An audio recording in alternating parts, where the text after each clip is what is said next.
Okay, well, as long as I actually have a poem about a shovel even later in the season. And I once wrote a book, I didn't publish anything.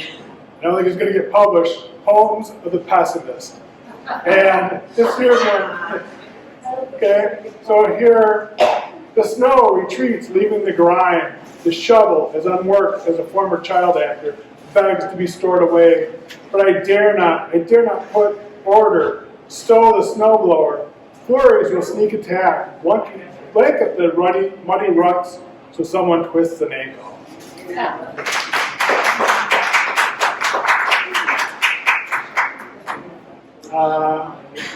So next up is Bailey. Come on up, Bailey.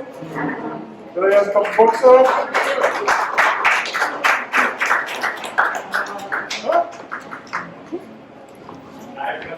I really like microphones, so tell me if I'm too loud.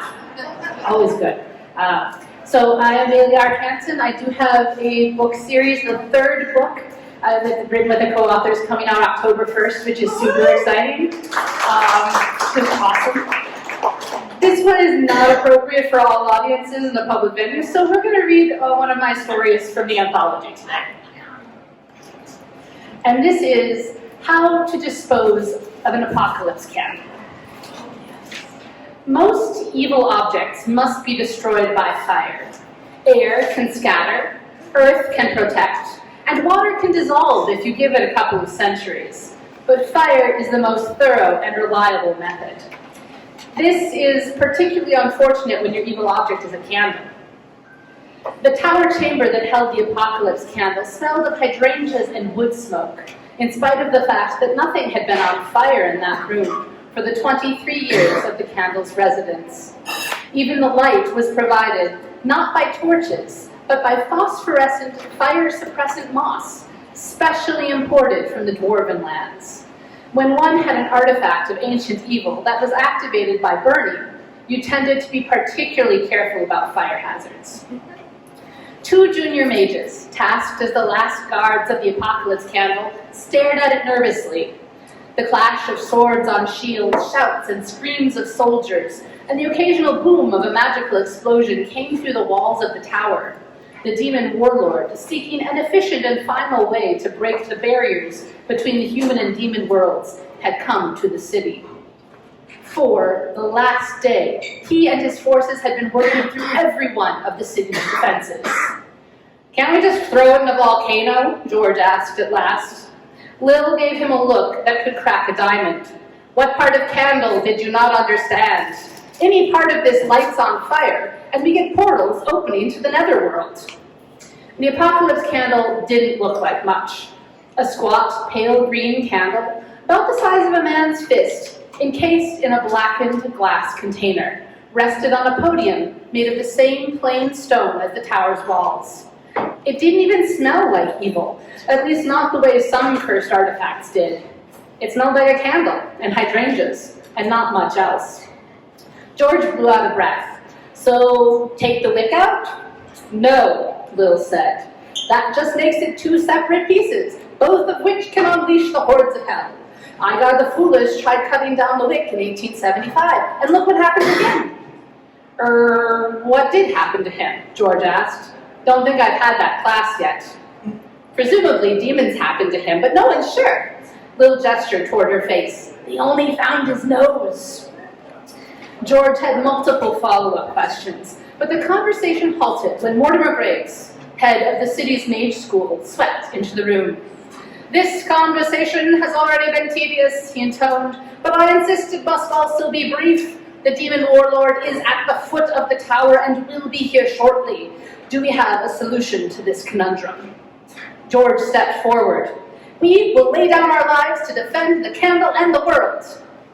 If Lil's look had cracked diamonds, Mortimer's could have struck a spark from one, and likely caused the apocalypse in the process.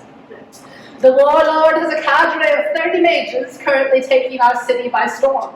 The faculty of our school and several of the top mages in the skilled city guilds have already thrown their might against him and been pushed back. We three won't be the deciding factor in this conflict. the warlord gets as far as this chamber, I intend to give him the candle and take my chances with the demons. Do either of you have another option?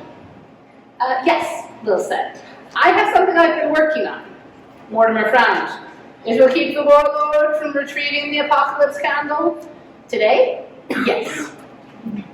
I can't believe you had a plan and didn't tell me. What kind of spell is it? George asked. Lil bit her lip. It's better if I don't tell you.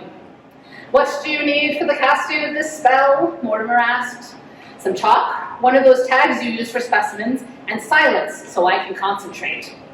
George produced chalk from the pocket of his robe and offered it to her, while Mortimer left. He returned with a tag hanging from a bit of twine. Lil scribbled something on the tag with the chalk before looping the string around the glass container of the candle. She stepped back, then drew a circle on the floor around the candle's podium. As soon as she completed the circle, the room started humming, loud enough to drown out the sounds of battle. When she began to chant, the humming intensified. Working magic on an artifact like the Apocalypse Candle is difficult. They resist transportation spells, resent transformations, and absolutely refuse destruction. Even the smallest cleaning or locating spell generally takes twice the effort for less than half the usual success rate. By the time Lil reached the last words of her chant, recognizable by how the humming had taken on an almost angry tone, she was sweaty and visibly shaky. She shouted the last incomprehensible word, clapped her hands over her head, and the explosive force pushed out from the podium knocked her, George, and Mortimer off their feet. When they could stand again, there were drifts of shredded paper and fragrant hydrangea petals all over the floor, and the Apocalypse Candle was gone. Where did it go? George asked, throwing Lil's arm over his shoulder when she stumbled. I can't tell you, Lil gasped, but far away from here.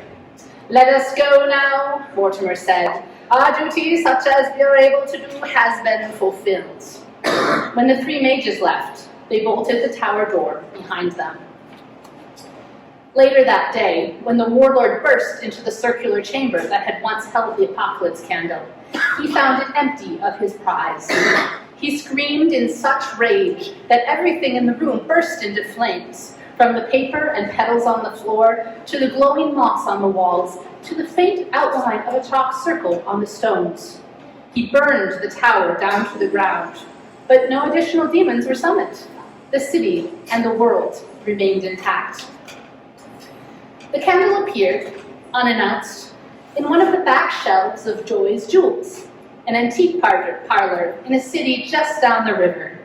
The candle was sandwiched between a monkey skull carved from limestone and a third edition of the memoir of Igor the Foolish, signed by his secretary, the only person to survive all his many experiments into cursed objects. The price tag, a paper tag written in chalk, attached with a bit of twine, said 3 crowns, which was honestly a bit pricey for a half-burnt candle in a bustling city. The only person to notice the candle's presence was Miss Joy herself, the shop owner. She wasn't sure where it came from, didn't remember the inventory coming in, but she rather liked the candle's hydrangea perfume, so why worry about it? And there the Apocalypse Candle remains to this day, unburnt, while the warlord searches every magical school and military stronghold from here until the sea, looking for something far more impressive than a candle priced at 3 crowns.